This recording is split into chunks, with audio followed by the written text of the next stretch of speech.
Um caminho cheio de buracos, poeira, conflitos. A BR-163, que vai de Cuiabá, no Mato Grosso, a Santarém, no Pará, é uma das estradas mais perigosas do país. Inaugurada há quase 40 anos, ainda está longe de ser concluída. Durante 2 semanas, repórteres daqui do Jornal da Band percorreram os quase 2.000 quilômetros desse dificílimo trajeto. E o resultado você confere agora na série especial que começa hoje.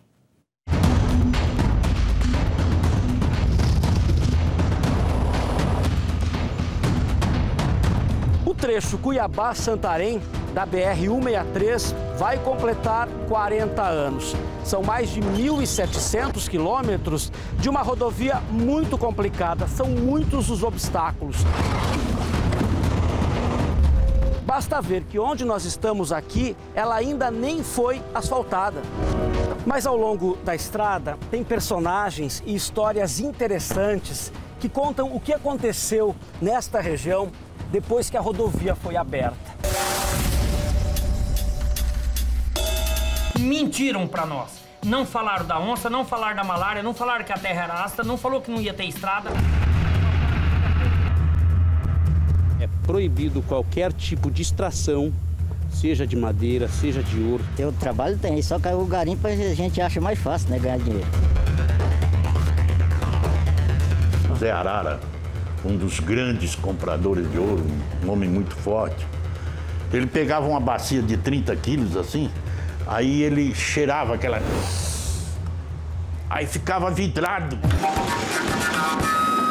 É difícil detectar quantos hectares são destruídos todos os anos aqui no Pará. Uma situação em que nem nós nem eles ganhamos a guerra. Só a natureza que perdeu.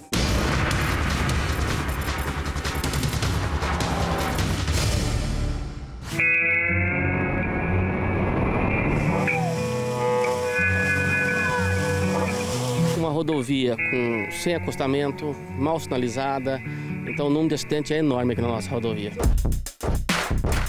Só na última década, a produção de soja e milho no Brasil quase que dobrou. Se a BR fosse toda correta, sem esses problemas de buraco, de infraestrutura, baixaria com certeza o frete. Com certeza diminuiria aí no frete no patamar de 30% a 35%. Carlos, o que precisa aqui? Meu amigo, se eu for procurar, se eu for explicar para você o que tanto precisa, eu acho que não dá de terminar hoje, não. Aquela parte da BR-163, aqui termina o asfalto e aí, ó, começa a estrada de chão.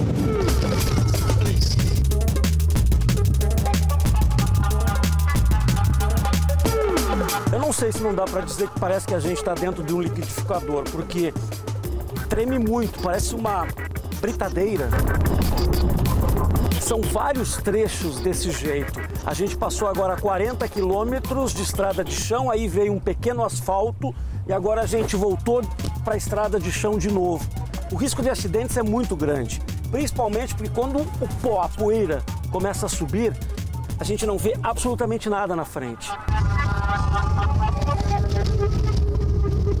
E quando chove, não bastasse a visibilidade comprometida, toda a poeira acaba virando um lamaçal.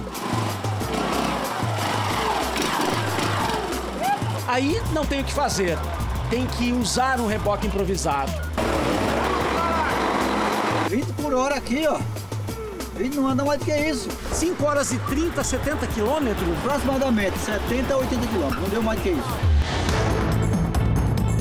O curioso é que na época da construção da rodovia, na década de 70, durante o governo militar, o Exército chegava a abrir 1 quilômetro de mata por dia. A ideia da obra era não perder a região da floresta amazônica para outros países que tinham interesse nos recursos naturais que tem de sobra por aqui. À época, o governo elaborou esse plano de integração justamente para integrar regiões que estavam inacessíveis do país a parte mais desenvolvida do país, para que pudéssemos povoar e desenvolver economicamente aquela região. A equipe de topografia vinha na frente, fazia o traçado da rodovia. E olha, além de enfrentar um calor infernal, eles enfrentavam também os animais e a malária. Naquela época ela encontrava com muitas onças, então dava medo. Perdeu amigos?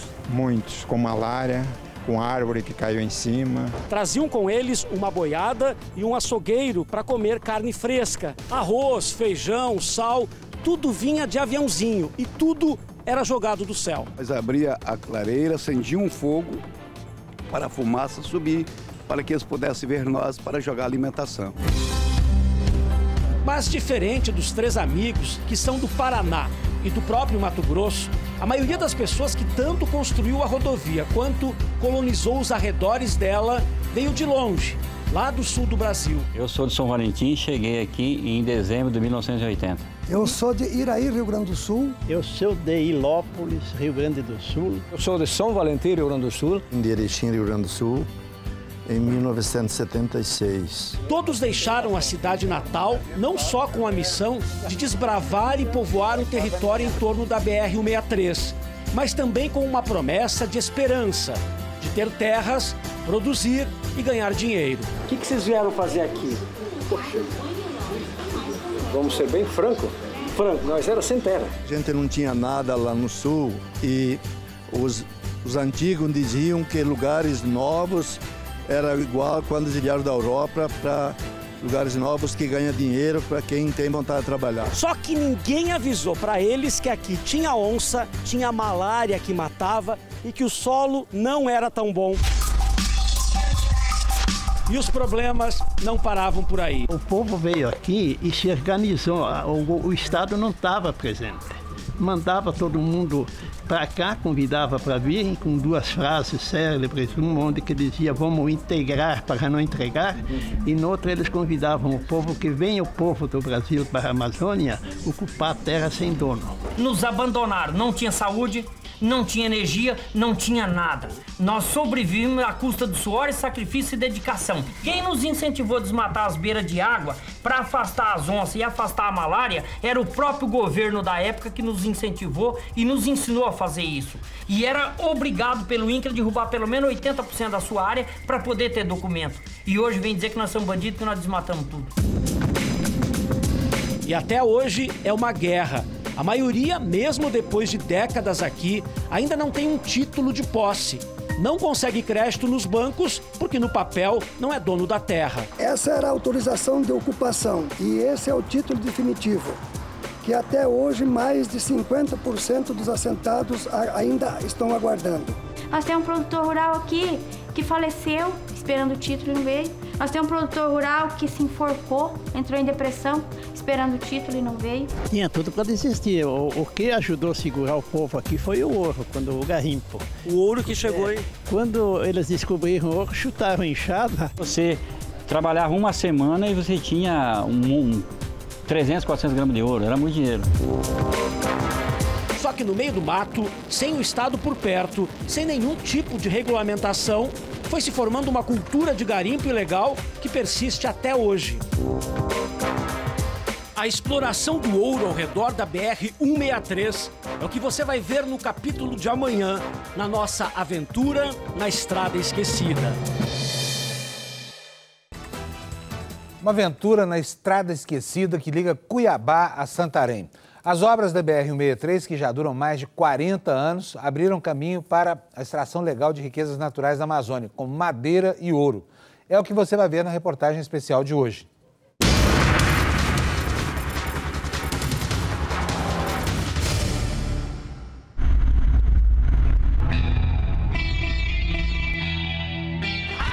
A velha arara, empoeirada, não tem forças para fugir dos caminhões. Os poucos restaurantes de beira de estrada também não tem muito o que servir. A nossa viagem pelos buracos,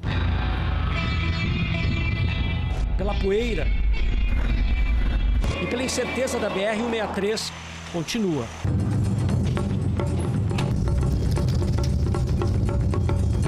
Novo Progresso cresceu dos 2 lados da BR-163. A cidade tem cerca de 25 mil habitantes e vive do garimpo e também da madeira. São 9 horas da manhã e os homens do IBAMA se preparam agora para mais uma operação em busca de desmatamento e também de garimpos ilegais nessa região do Pará.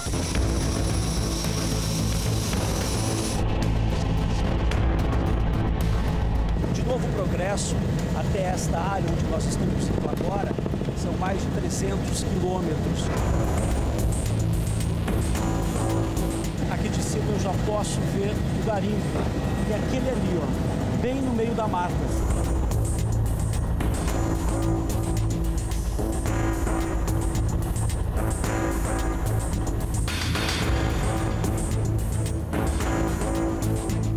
Toda área de garimpo tem que ter licença. Independente de estar a área de terra indígena ou unidade de conservação, o senhor tem que ter uma licença.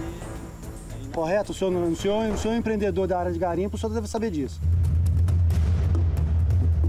Apesar dessa aparência fragilizada deles, eles arrecadam uma quantias grandes de dinheiro. Aqui a moeda oficial não é o real, é o ouro que serve para tudo, desde comprar papel higiênico até pagar aluguel. Tem garimpo, assentamento que tem prostíbulo e inclusive todo o pagamento é feito em ouro. E ainda por cima todos os valores são superfaturados. 1 quilo de açúcar chega a custar o equivalente a R$20. Os garimpeiros ficam com uma pequena parte do ouro e vivem com isso. Quem fica com a maior parte do dinheiro? É o dono. Os agentes agora querem saber quem é o tal dono do garimpo. Cada barulho na mata é um motivo para atenção. De repente, alguém se aproxima. Olha o que eles encontraram aqui. Armas. Essa estava carregada. Estava carregada.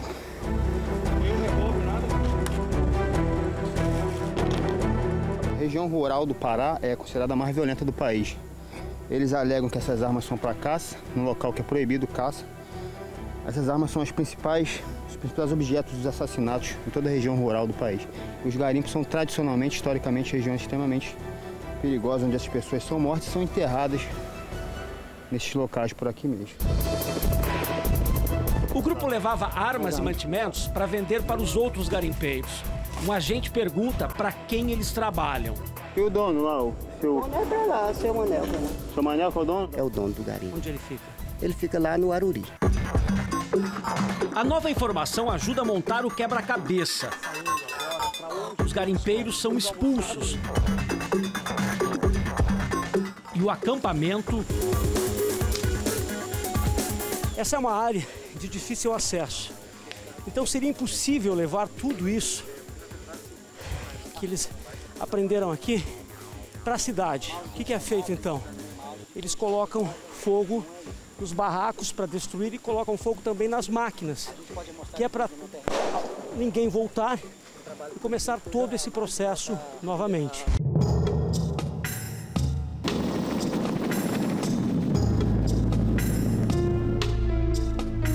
Seu Manuel mora perto e também diz que não é o dono, mas que cuida da venda do ouro. Para quem que o senhor vende o ouro daquele garimpo? Aquele ouro daquele garimpo eu vendo para Ouro Mina e tem as notas fiscal. Seu Manuel é autuado por envolvimento em crime ambiental.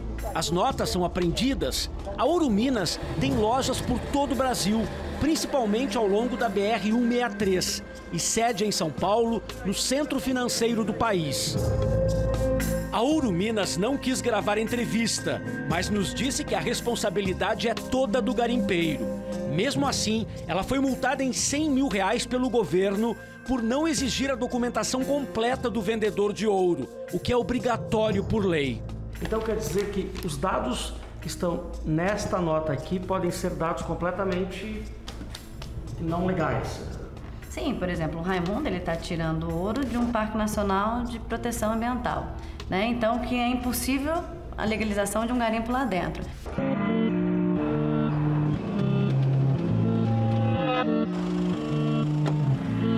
Longe da ilegalidade deste garimpo do Pará, uma associação no Mato Grosso reúne garimpeiros que extraem o ouro e recuperam depois o meio ambiente. Esta vala tem mais de 7 metros de profundidade e este é um dos 200 garimpos regularizados aqui no norte do Mato Grosso. Fazendo as contas, estes garimpos conseguem faturar por ano cerca de 200 milhões de reais. Quanto de ouro tem aqui? Tem umas 20 gramas. 20 gramas. É, o pingente, né? O pingente. Sem mandar fazer, se for encontrado ali 20 gramas de ouro, daria quanto? Hoje em torno de R$2.000. O que esses homens fazem agora é lavar o cascalho. E esse cascalho, ele vai por sucção até uma caixa. E nessa caixa é que vai dar para notar já um primeiro momento se tem ouro ou se não tem ouro. O ouro é esse amarelinho. O ouro é o amarelo aí, ó. Ah, tá. Aí onde tá o ouro? Para separar o ouro do cascalho, os garimpeiros usam mercúrio. Só que diferente do garimpo ilegal que a gente mostrou agora há pouco, eles afirmam que o mercúrio aqui não contamina o solo ou a água da região. Aqui, no caso, é só mesmo a água e o material que é dragado, que é a própria natureza. O mercúrio a gente vai utilizar ele num circuito fechado.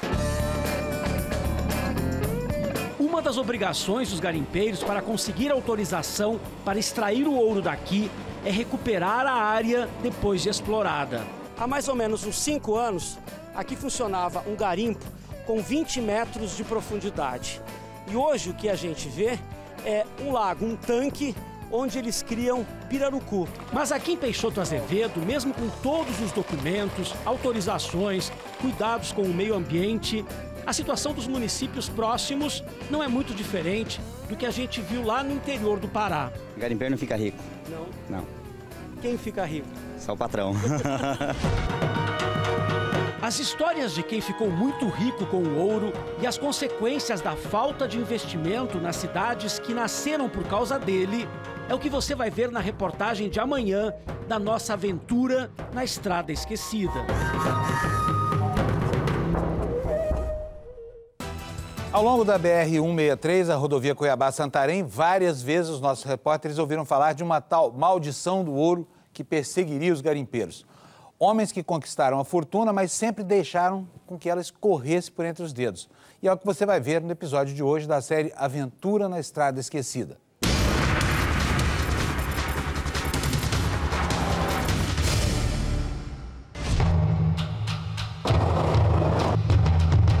A essa altura da viagem pela BR-163, a poeira e os buracos já nem surpreendem mais. Mas as pontes de madeira, elas assustam. Se nessa aqui já não dá para passar com segurança, imagine nessa outra gravada por um caminhoneiro.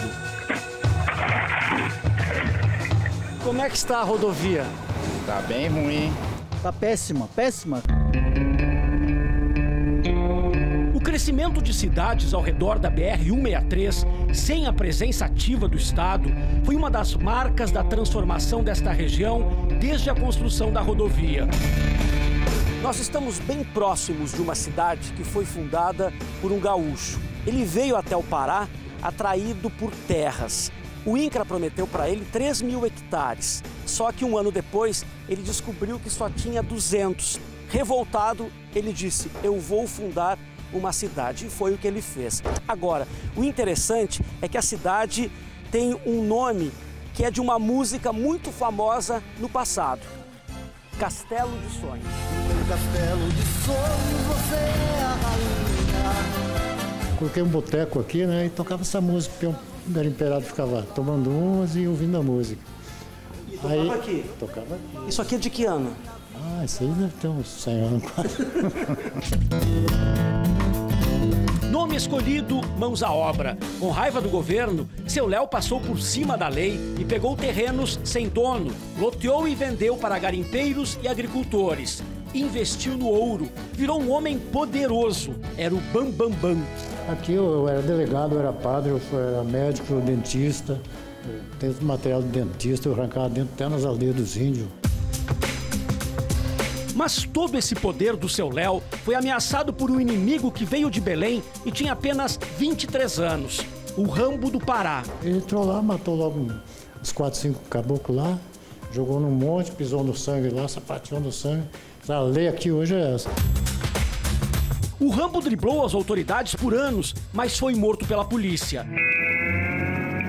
O tempo passou, mas pouca coisa foi pra frente. Castelo por aqui a gente não vê nenhum. Parece que sobraram só mesmo os sonhos. Este busto aqui é do seu Léo e foi feito para colocar na praça da cidade. Como a praça não saiu ainda, o busto continua aqui na sala do seu Léo. A maioria das cidades é assim. É difícil usar o celular, internet nem se fala, não tem esgoto, quase não tem polícia ou escola. Não é difícil encontrar jovens bêbados e até prostituição infantil. Você mesmo disse para mim que já está ingerindo bebida alcoólica já há um tempo. Eu não posso te deixar nessa situação.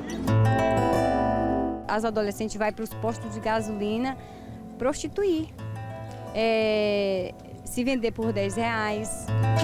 E se dirigir por essa estrada é complicado à noite. De dia não é muito melhor. Castelo de Sonhos tinha as casas, só que não tinha janelas de vidro. É que para transportar os vidros era complicado. A BR-163 tinha tanto buraco, mas tanto buraco, que nenhum vidro resistia inteiro quando chegava aqui. Seu Klinger nem ligava para buraco, poeira, BR, não queria nem saber. Ele voava, foi piloto de garimpo por 40 anos. Quantas viagens você fazia? Eu fazia 5 por dia no garimpo, que dava uma para ir e outra para voltar. Porque era 2 horas e 5 dava 10 horas, mais de 10 horas de voo por dia. Você ganhou muito dinheiro? Ganhei, na época ganhava muito dinheiro. Tipo quanto hoje? Hoje, equivalente era 1 quilo de ouro mais ou menos, você ganhava na época. 1 quilo de ouro por mês. Você caiu muitas vezes? Caí mais ou menos, eu calculo 11 vezes eu caí. E quem salvava vocês? É tua sorte só, não tem quem te salve. Papai, não quero provar nada. Mas apesar das tantas lembranças de apuros, seu Klinger gosta mesmo é de lembrar de um encontro que teve com o pai do rock. Por que o Raul Seixas te chamou, por exemplo, de ET? ET porque ele achou que eu vim do outro mundo. Era um extraterrestre. Mas por quê? Devido, eu acho que ele me achou mais louco que ele. Fora da lei. Mas essa ascensão e queda podia acontecer a qualquer momento com quem mexia com ouro. Você usou bem o ouro que você ganhou? Não, a gente gasta tudo. Estourou tudo também, né? Você conheceu o seu Mané? Conheci, pô. Que era milionário? Mas aquele também é rabo de palha. Foi pouco tempo, bufo, acabou tudo. Quem vem a esse hotel rodoviário aqui em Novo Progresso, que fica bem em frente à rodoviária, vai encontrar aqui na parede este pensamento. Antes fui um grande pequeno, caí, desmoronei. Hoje sou um pequeno grande, com humildade estabilizei. Pois esta é a história do seu Mané, que tem 66 anos. Na década de 1980 ele foi muito rico, foi milionário, tudo por causa do ouro. Teve empresas, carrões, aviões. Eu tinha uma mansão, eu tinha barcos, eu tinha... Minha frota era 80 carros. Trazia artistas famosos para inaugurar as pistas de garimpo na mata. Que tem a Perla. Edelcio Moura, a Gretchen, o Donizete. Só que toda festa tem seu fim. O império de seu Mané fugiu do controle. Com todo esse monte de aviões, carros, barcos, mansões, empresas, ele perdeu a mão. Em muito pouco tempo, quase que de uma hora para outra, o dinheiro acabou. Tive de reaprender, ir atrás de moedinha de 1 centavo, de 10 centavos, de 20 centavos, porque o ouro, ele causa um efeito em você muito grande. O ouro, você fala em 1 quilo de ouro, você está falando 1 quilo de ouro, 1 quilo. Você não está falando em 100 mil reais.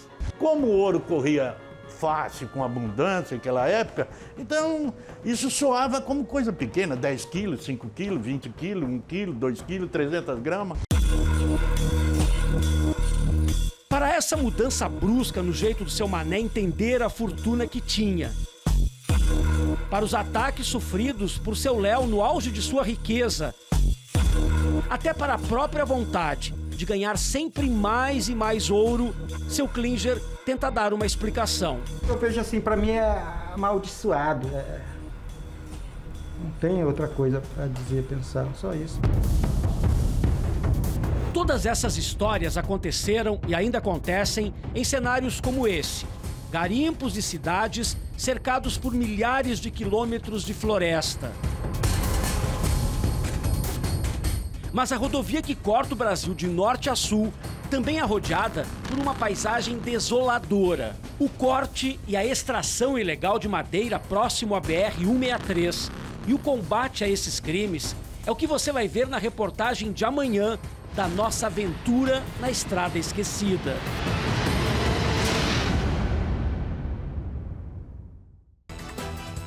Faça chuva, faça sol, há sempre um movimento muito grande de caminhões na BR-163 no norte do Brasil. E não é só por causa da produção agrícola que escoa por ali, não. Imensos troncos seguem para serrarias e fábricas de móveis em todo o país. Na quarta reportagem da série Aventura na Estrada Esquecida, nossa equipe acompanha a luta contra a extração legal das árvores da Amazônia.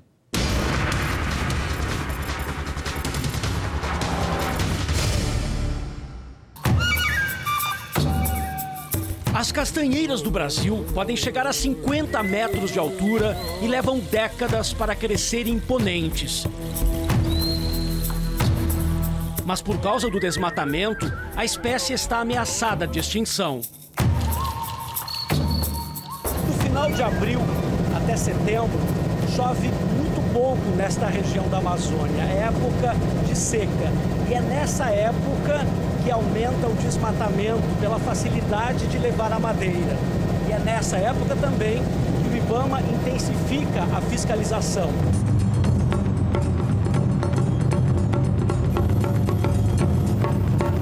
Todos os dias, 68 agentes do IBAMA e também do Instituto Chico Mendes Bill fazem esse trabalho em conjunto. O Instituto Chico Mendes é responsável pela preservação de toda essa área. Esse trajeto é um trajeto bem difícil para os agentes, é um trajeto de estrada de chão complicado. Se chover, não volta. A gente está entrando agora no local onde já dá para perceber que tem muita árvore no chão. Essas estradas, elas são abertas no meio da mata para levar todo o material retirado, para levar, por exemplo, as árvores retiradas.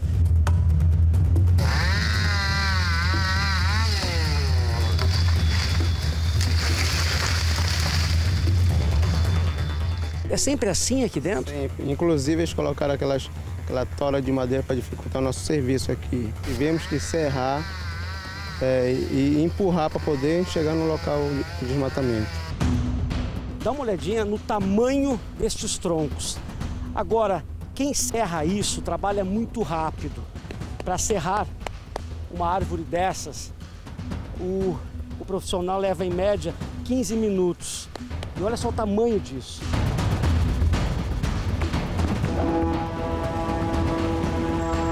Nós tivemos que parar por aqui porque existe um perigo quando a gente passa por esses locais, porque muitas árvores elas são cortadas quase que pela metade. E aí é o vento que acaba derrubando. Essa, por exemplo, acabou entrando aqui no nosso caminho e a gente vai ver como é que vai fazer para continuar a nossa viagem.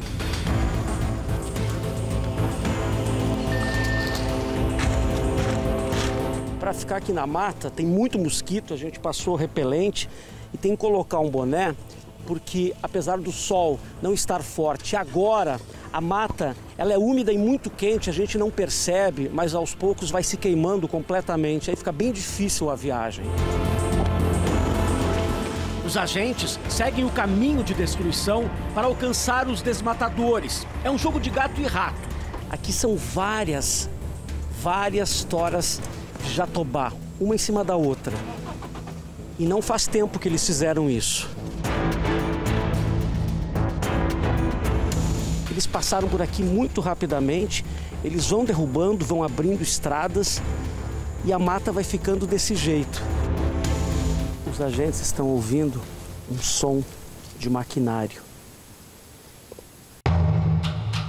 Mas aqui no meio da Amazônia, as coisas nem sempre são o que parecem. Os barulhos enganam e Tem vento, tem tudo. Você ouve a motosserra, aí você começa a seguir. Daqui a pouco a impressão que você tem é que a motosserra andou para cá, mas na verdade é a sua audição que está sendo enganada pelos outros fatores da floresta. A busca continua por horas, mas em vão. E tudo isso que sobrou no chão precisa de um destino. Essa tora está sendo inutilizada, de forma que ela não possa ir para nenhuma serraria, né, que era o objetivo dos infratores. Colocando esses pregos, né, ou utilizando a motosserra para fazer furos nessa madeira, essa madeira fica impedida de ir para o mercado. Toda essa área derrubada, essas árvores derrubadas, vão ser centenas de anos para a gente voltar a ter uma árvore desse tamanho, né? Então, tem gente que fala, mas é cheio de muda. É uma muda dessa pequena em 1 milhão que vai chegar a ficar desse tamanho aqui. Nem nós, nem eles ganhamos a guerra. Só a natureza que perdeu. Em outro ponto de desmatamento ilegal, a 600 quilômetros de distância, o prejuízo foi além do meio ambiente e atingiu em cheio os direitos humanos. O trabalhador, você sabe que tem direito à alimentação, alimentação, o pagamento, tá entendendo? Moradia digna, vocês todos moram só nesse barraco aqui? É, tudo aqui. Os trabalhadores voltaram para suas famílias, mas a madeira foi vendida em algum ponto do país com notas esquentadas. A prática é comum no Pará, retirar madeira de uma área de preservação e colocar na nota que ela vem de uma região de reflorestamento. Um caminhão foi apreendido quando levava madeira ilegal para o interior de São Paulo. Não existe um teletransporte para essa madeira. Por quê? Essa nota foi retirada, a nota e o documento de origem florestal foi emitida, teoricamente, no Amazonas há 1 dia e meio atrás. A gente sabe que esse período, a movimentação, nessa localidade do Amazonas, ele teria que passar pelo menos 500 quilômetros por balsa, ou seja, é um transporte demorado, e mais 1.000 quilômetros por via terrestre, que em 1 dia e meio é impossível se fazer essa viagem. Em Rio Claro, no interior paulista, nossa equipe encontrou o dono da serralheria que esperava pela carga. Ele não quis gravar a entrevista, mas diz que não compra madeira ilegal e que tem um negociador que faz a intermediação. Por telefone, o negociador diz que não sabia por que a madeira tinha sido apreendida no Pará. Esse caminhão aí, por exemplo, eles alegaram alguma irregularidade tinha. Eu não sei o que é. A produtora rural Edilvana diz que o desmatamento ilegal vai continuar. Porque quem não desmatou no passado, quando era obrigado pelo INCRA para ganhar a posse da terra, está fazendo isso hoje. A gente precisa que o governo federal faça a mesma ação que faz com o IBAMA. Se o IBAMA tem 3 helicópteros, 50 caminhonetes, 100 pessoas para trabalhar, que a regularização tenha 10 helicópteros, 100 caminhonetes e 1.000 homens para trabalhar, porque onde anda a regularização na frente, não tem desmatamento. As dificuldades dos produtores rurais para transportar as safras pela rodovia e o futuro da BR-163, que ainda não foi concluída quase 40 anos depois da inauguração, são os temas de amanhã da aventura na Estrada Esquecida. Durante esta semana, a série de reportagens especiais do Jornal da Band mostrou que a BR-163, rodovia que começa no sul, atravessa o centro-oeste e rasga a Amazônia, é uma estrada esquecida. Ela começou a ser aberta há 40 anos. Ainda não está pronta e é palco de conflitos, crimes ambientais e atoleiros sem fim. Mesmo assim, para quem vive ao longo dela, a BR-163 é também a estrada da esperança.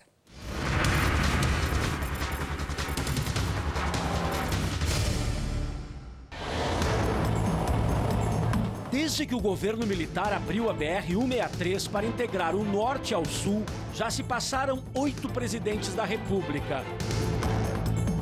Foram muitas as promessas, mas a estrada que corta a floresta amazônica até agora não foi concluída.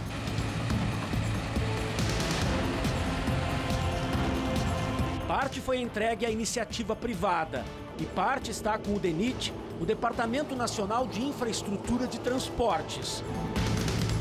Em raros pontos, a gente até encontra máquinas trabalhando, Mas mesmo assim, caminhões parados para esse lado, aquele tentando voltar, caminhões para esse lado. É que cada vez que acontece um acidente nesta região, acaba ficando desse jeito. É sempre assim quando dá um acidente? Essa rodovia aqui é sempre essa situação. Eu já fiquei de 8 horas parado esperando estombar caminhão. E foi um acidente devido às condições da rodovia, que esse trecho de Cuiabá até Rosário Oeste aqui, péssimas condições. Tem encostamento, né? Não tem encostamento. Tem lugar aqui que dá 40 centímetros de altura. O caminhão saiu fora e não volta mais. E nos lugares que tem acostamento, se é que dá para chamar de acostamento, a gente encontra pessoas que vivem do movimento da rodovia há décadas. A Valdirene quebra castanhas. Vocês sobrevivem porque tem a BR-163. Sim, é. O que ela representa para vocês? É que a gente ganhamos os pão de cada dia, né, para levar para casa, porque se não é a BR que a gente não tem vendas. Foi com esse sorriso largo que a Maria Helena nos contou que o filho vai se formar em medicina esse ano. Tudo com o comércio à margem da estrada. Tô vendendo panela, filho. Vendendo panela. Graças a Deus, eu tenho um médico aí, com humildade a gente chega lá, né? Sorriso também é o nome dessa cidade aqui no Mato Grosso. Ela é a maior produtora de soja do país. Por que essa cidade se chama Sorriso? Sorriso, porque antigamente a história que eu sei de Sorriso é que quando veio os primeiros agricultores aqui, eles plantavam só arroz. Mas como eram italianos, falavam riso. Sorriso. Só dava riso. É. Quem nasce em Sorriso é o quê? Sorrisense. Não é sorridente? É, sorridente também, é. Só nos últimos 10 anos no Brasil, a produção de soja e de milho quase que dobrou. São cerca de 200 milhões de toneladas ano. E cerca de 30% dessa soja e deste milho vem aqui do Mato Grosso. Se a BR fosse toda correta, sem esses problemas de buraco, de infraestrutura, baixaria com certeza o frete. Com certeza diminuiria aí no frete num patamar de 30% a 35%. Aí todo mundo sairia ganhando. É com certeza absoluta, ou esse produto chegaria mais barato ao centro consumidor, ou ele agregaria no valor do produto aqui para o produtor. Por essa estrada, passam 150 mil caminhões por ano, carregando toneladas de grãos que são exportados para o mundo todo. A viagem poderia ser mais tranquila se não fossem situações como essa. Todo ano, por causa das chuvas, a estrada vira um lamaçal. Os caminhões atolam e o exército se vira para ajudar. Tínhamos em torno de 20 quilômetros de congestionamento de carretas e bitrem, com muitos atoleiros, esse comboio todo isolado, porque não conseguia nem voltar para Cuiabá, nem chegar em Santarém. Então tivemos que atuar ali por 3 meses na retirada desses caminhões, retirada de atoleiros. Você já teve prejuízos? Já, e muito. Principalmente para carregar, marca para carregar um dia, tu não consegue, vai carregar no outro dia, tu tem prejuízo. Olha quantos pedágios que vai sair daqui até Mato Grosso do Sul. E olha como é que tá as estradas. Tá péssimo. E os motoristas não conseguem entender para onde vai tanto imposto. Eu queria saber onde está esse dinheiro todo, que aqui na rodovia não tá. Aqui na rodovia não tá. Ali dentro daquele buraco ali, eu tenho certeza que não tá. Dentro de todo esse buraco não tem dinheiro nenhum. Com as promessas da conclusão da BR-163, empresas particulares vêm construindo terminais no Rio Tapajós para estocar e escoar a produção de grãos, tudo de barcaça para os portos ao norte, como o de Belém. Mas essa conclusão da rodovia não vem nunca. São 300 quilômetros sem asfalto e os produtores reclamam. Não tem como o produtor pagar a conta do caminhoneiro, não tem como o caminhoneiro levar o produto de graça. Você tem que ter mecanismo. Se você tivesse hidrovia, ferrovia e rodovia, aí você cria competição. Uma alternativa da própria ferrovia que ia ficar mais barato que o rodoviário, com certeza. Agora a hidrovia seria a redenção. E redenção é realmente o que essa região precisa. Há 10 anos, em 2005, o Jornal da Band fez esse mesmo percurso. O que o repórter Fábio Panunzio encontrou não foi muito diferente do que a gente viu hoje. As pessoas deste lugar costumam dizer que não sabem onde é que fica o inferno, mas falam que o caminho certamente passa por essas estradas. A nossa viagem durou 15 dias e as dificuldades para cruzar a Amazônia pela BR-163 e os personagens que fomos encontrando no caminho vão ficar na memória. Só que a viagem termina, mas as incertezas não. Como explorar de forma responsável esses mais de 1 milhão de quilômetros quadrados? Especialistas apostam que o desmatamento ilegal, a exploração dos recursos naturais e a ocupação desordenada, tanto urbana quanto rural, só vão piorar com a tão sonhada conclusão da rodovia. Mas cabe ao Estado brasileiro, que pouco se fez presente até agora, comandar esse desenvolvimento, sem deixar de cuidar e proteger não só a mata e as cidades, mas também a Valdirene, a Maria Helena, o Léo, o seu Mané, o Klinger, o Leonildo, a Neuci, o Benito e todo mundo que vive aqui. E não pode ser esquecido como foi a rodovia.